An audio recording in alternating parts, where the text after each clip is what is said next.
აბა ელე. ანეკდოტი თუ მე რაც გინდა. ამბავი. მე ამბავსაც მოვყვები. თუ გინდა ნიუტონის მეოთხე კანონი მოყევი, ისე რომ გაგვაცი.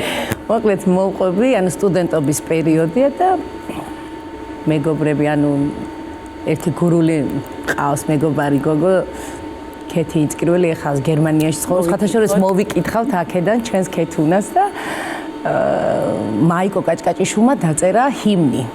ღერით რატი დურგლიშვილი, მაკა ზამბახიძე ძალიან ბევრი ანუ მომღერალი ვასრულებთ და მართლა კარგი სიმღერა გამოვიდა და დაგვირეკეს ფილარმონიაში რაღაც ღონისძიება, კონცერტი ტარდებოდა და ეს ჰიმნი უნდა შეასრულოთ. აი მე ძალიან გაგვიხარდა, იმიტომ რომ პატარები ვართ, სტუდენტები ვართ და ესე უცებ ფილარმონიაში თან ეს ჰიმნი და გვაინტერესებს ახლა პირველი დღე ამ ჰიმნის პრემიერა, ანუ ასე ვთქვათ, ну ისეთი მოწონება დაიმსახურა, რომ ძალიან შეგვაქეს და მართლა კარგი ნომერი სიმღერა გამოვიდა.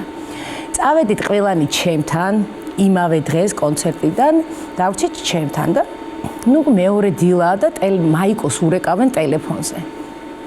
ქეთი არის ესეთი პატარა ნაზი, ესეთი რა ესე ყველა წევართ, რამოდენიმე წევართ, აი ორ ლოგინზე 4 გოგო წევართ, წარმოიდგინეთ, ესე მივატყუპეთ და ქეთი არის როგორი პატარა, აი აქ ჩაეტევა, აი ამ კრესლს აი შუა გულში და ესე წევს მოკუნტულად და ტელეფონია დილით და ნუ რეკავს ტელეფონი, ვაუ, ვინ არის ახლა რას რეკავსო და მოკლედ მაიკოს დაურეკეს, რომ ძალიან დიდი მოწონება დაიმსახურა თქვენმა ჰიმნმა სიმღერამ, ხვალ ისევ რაღაცა ღონისძიება ხდება, ისევ უნდა ფილარმონიაში შეასრულო. აუ გაგვიხარდა, რომ აუ კიდე კონცერტი და ქეთის ვაღვიძებთ ახლა. აუ ქეთი გეხვეწები, ქეთი გაიხვიცე ხვალაც. ჩვენ დავხტივართ ერთმანეთს ბალიშვებს ვესრით, მართლა გვიხარია და ქეთი ხვალაც ფილარმონიაში ვემსადებით კონცერტი გვაქვს და წამოწია თავი ჯერ ესე ეძინა ესე და რა ხდება მეუბნება ხვალ ისე კაი გას ხო გამოვედეთ გუში ფილარმონიაში რაღაც გვინდა ხვალო და ისე დაიწია. ისე ეძინებოდა რომ დაიკიდა.